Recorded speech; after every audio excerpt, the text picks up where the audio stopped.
Hi friends, welcome to my channel. இன்றைக்கி ரொம்ப ஹெல்த்தியான ஒரு ரெசிபி பார்க்க போகிறோம். முருங்கைக்கீரை சூப்பு பொடி எப்படி ரெடி பண்ணலாம் அப்படிங்கிறத பார்க்க போகிறோம். நமக்கு எல்லாருக்குமே தெரியும் முருங்கைக்கீரையில் ஹெல்த் பெனிஃபிட்ஸ்லாம் எவ்வளோ இருக்குது அப்படின்னு சொல்லிட்டு.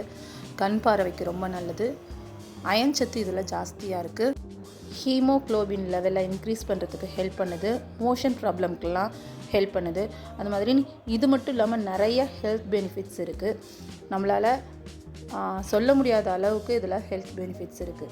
ஸோ இந்த முருங்கைக்கீரை சிலருக்கு ஈஸியாக கிடைச்சிடலாம், சிலருக்கு கிடைக்கிறது கொஞ்சம் கஷ்டமாக இருக்கலாம். நம்ம முருங்கைக்கீரை வாங்குகிற சமயத்தில் அதை ட்ரை ஆக்கி பொடியாக்கி வச்சுக்கிட்டோம் அப்படின்னா நம்ம எப்போ வேணால் யூஸ் பண்ணிக்கலாம். அந்த மாதிரி தான் இந்த பொடியை நம்ம இப்போ ரெடி பண்ண போகிறோம். எப்படி பண்ணலாம் அப்படிங்கிறத இந்த வீடியோவில் பார்க்கலாம் வாங்க. நம்ம இன்றைக்கி பண்ண போகிற பொடி சூப்புக்காக ரெடி பண்ணுற பொடி. இன்னும் ஒரு வீடியோவில் இட்லி பொடி எப்படி ரெடி பண்ணலாம், இட்லி பொடி அப்படின்னா அந்த பொடியை நம்ம சாதத்துக்கு, டிஃபனுக்கு எல்லாத்துக்குமே யூஸ் பண்ணலாம். அதை எப்படி ரெடி பண்ணலான்னு இன்னொரு வீடியோவில் பார்க்கலாம். இன்றைக்கி சூப்பு பொடி எப்படி ரெடி பண்ணுறதுங்கிறத பார்க்கலாம். அதுக்கு ஃபஸ்ட்டு நம்ம முருங்கைக்கீரையில் என்ன பண்ணணும், ஒரு துணியில் அலசி பரத்தி போட்டு ஒரு 2 டேஸ்க்கு நார்மல் டெம்பரேச்சரில், வெயிலில் இல்லாமல் ரூமில் ஒரு இடத்துல அதை காய வச்சு இந்த மாதிரி ட்ரை ஆக்கி எடுத்துக்கணும். நம்ம அதை நசுக்கணும் அப்படின்னா நல்லா மொறுன்னு தூள் ஆகணும். அந்த மாதிரி ஆகிற வரைக்கும் வச்சுக்கிட்டு ஒரு 2 டேஸ் இருந்தால் போதும். வச்சுட்டு அதை ரெடி பண்ணி எடுத்துக்கிறோம்.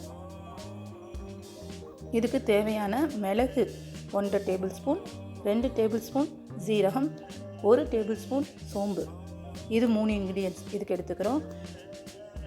அடுத்தது இன்னொன்று பூண்டு இதுக்கு தேவையான அளவு 4 பல் எடுத்துக்கிறோம். 4 பல் பூண்டு, அதை நசுக்கி எடுத்துக்கணும்.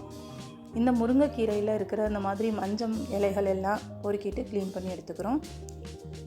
இப்போ பூண்டு 4 பல்லை தட்டி எடுத்துக்கிறோம். தட்டி எடுத்துட்டு அதை நம்ம பூண்டை ட்ரையாக தான் இதில் நம்ம வறுக்கணும்.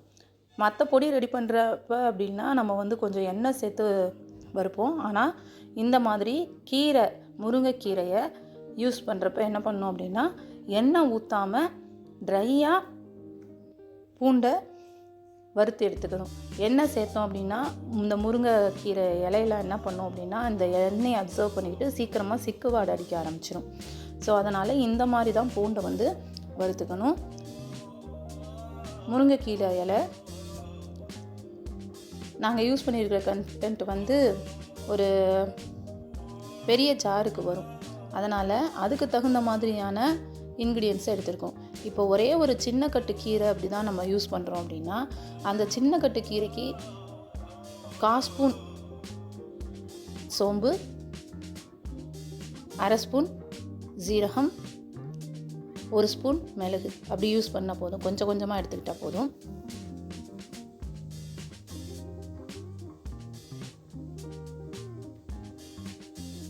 இப்போ இந்த முருங்கை இலைகள் எல்லாத்தையும் நம்ம மிக்சியில் கிரைண்ட் பண்ணிக்கணும்.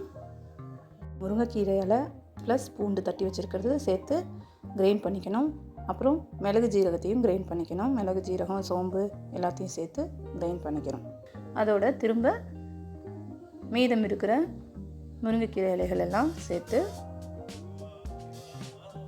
அதையும் நல்லா அரைச்சி எடுத்துக்கணும். இதில் உப்பு சேர்க்கக்கூடாது சூப்பு பொடிக்கு.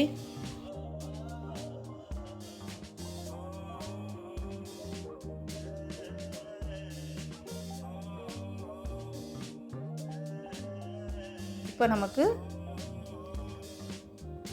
முருங்கைக்கீரை சூப்பு பொடி ரெடி ஆயிடுச்சு. இப்போ இந்த பொடியை வச்சு எப்படி சூப்பு ரெடி பண்ணலாம் அப்படிங்கிறதையும் இந்த வீடியோவில் காமிச்சிருக்கோம், செக் பண்ணிக்கோங்க.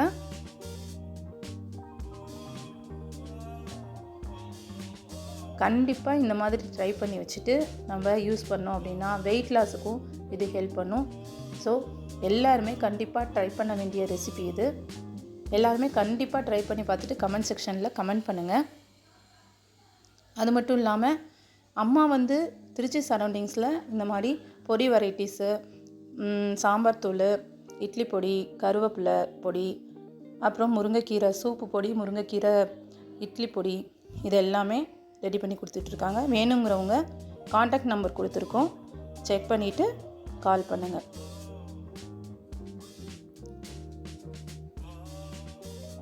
அவ்வளோதான். இதை ஒரு ஏர்டைட் கண்டெய்னரில் போட்டு வச்சுட்டோம் அப்படின்னா நம்மளுக்கு இது வந்து கிட்டத்தட்ட இந்த கண்டென்ட்டு ஒரு 2 மாதத்துக்கு வரும். ஜிஆர் ஃபுட்ஸுங்கிற பேரில் அம்மா வந்து இங்கே திருச்சி சரௌண்டிங்ஸில் பண்ணி கொடுத்துட்ருக்காங்க. உங்களுக்கு தேவைப்பட்டால் காண்டாக்ட் பண்ணுங்கள். இப்போ இந்த முருங்கைக்கீரை சூப்பு பொடியை வச்சு எப்படி சூப்பு ரெடி பண்ணலாம் அப்படிங்கிறத பார்க்கலாம். இதுக்கு ஒரு 200 ml தண்ணி எடுத்துக்கிறோம். எடுத்துட்டு அதில் அந்த ஸ்பூனுக்கு 1 டேபிள் ஸ்பூன் மட்டும் பொடி இதில் சேர்த்துக்கணும். அதுக்கு முன்னாடி கொஞ்சம் சூடு பண்ணிக்கணும். தண்ணியை லைட்டாக சூடு பண்ணதுக்கப்புறமா இந்த முருங்கைக்கீரை சூப்பு பொடியை அதோட 1 ஸ்பூன் மட்டும் 200 mlக்கு 1 ஸ்பூன் சேர்த்துக்கிறோம். சேர்த்து நல்லா கொதியணும். ரொம்ப நேரம் கொதியணுங்கிற அவசியம் இல்லை. நல்லா பொங்கி வரும் இல்லையா, அந்த மாதிரி பொங்கி வந்து கொஞ்சம் நேரம் இருந்தால் போதும். ஒரு நிமிஷம் இருந்தால் போதும். இதை வந்து வடிகட்டி அப்படியே குடிக்கலாம். இல்லை எனக்கு இந்த மாதிரி குடிக்க பிடிக்காது அப்படின்னு நினச்சிங்கன்னா ஒரு தாளிப்பு கரண்டியில் ரொம்ப கொஞ்சமாக நெய் சேர்த்து 4 ஜீரகம் சேர்த்து பூண்டு பல்லை ஒரு சின்ன பூண்டு பல்லை கீரி சேர்த்து அதை நல்லா வறுத்துட்டு இதோட தாளிப்பு அடித்து அப்படி சூப்பு ரெடி பண்ணி கொடுக்கலாம். அப்படி இல்லை நம்ம நார்மலாக சூப்பு ரெடி பண்ணுவோம், எண்ணெய் ஊற்றி பூண்டு வெங்காயம் தக்காளி இதெல்லாம் சேர்த்து சூப்பு ரெடி பண்ணுவோம் இல்லையா, அந்த மெத்தட்லையும் ரெடி பண்ணி இந்த சூப்பு பொடியை யூஸ் பண்ணி நம்ம சூப்பு ரெடி பண்ணலாம். மிளகுத்தூள் சேர்த்துக்கலாம். எப்படி தேவையோ அந்த மாதிரி நம்ம யூஸ் பண்ணிக்கலாம். இது வந்து சூப்பு பொடி தான். இது சாதத்துக்கு டிஃபன் ஐட்டமுக்கெலாம் இது வந்து நல்லா இருக்காது. அதுக்கான வீடியோவை நான் இன்னொரு நாள் வந்து அப்லோட் பண்ணுறேன். அவ்வளோதான். இந்த மாதிரி கொஞ்சமாக நெய் விட்டு ஜீரகம் பூண்டை வறுத்துட்டு அதை தாளிப்படித்து நம்ம சூப்பு ரெடி பண்ணி குடிக்கலாம். சளி இருக்கிற டைம்லலாம் நம்ம வந்து இந்த மாதிரி கொடுத்தோம் அப்படின்னா நெஞ்சு சளியெல்லாம் பிள்ளைங்களுக்கு இறங்கிரும். கண்டிப்பாக இந்த மெத்தடில் எல்லாருமே ட்ரை பண்ணி பாருங்கள். இந்த வீடியோ பிடிச்சிருந்தால் லைக் பண்ணி ஷேர் பண்ணுங்கள். சப்ஸ்கிரைப் பண்ணாமல் பார்த்துட்டு இருக்கிற ஃப்ரெண்ட்ஸ்லாம் மறக்காமல் சப்ஸ்கிரைப் பண்ணிக்கோங்க. இன்னொரு நல்ல வீடியோவில் உங்களை மீட் பண்ணுறேன் ஃப்ரெண்ட்ஸ். அது வரைக்கும் பாய்.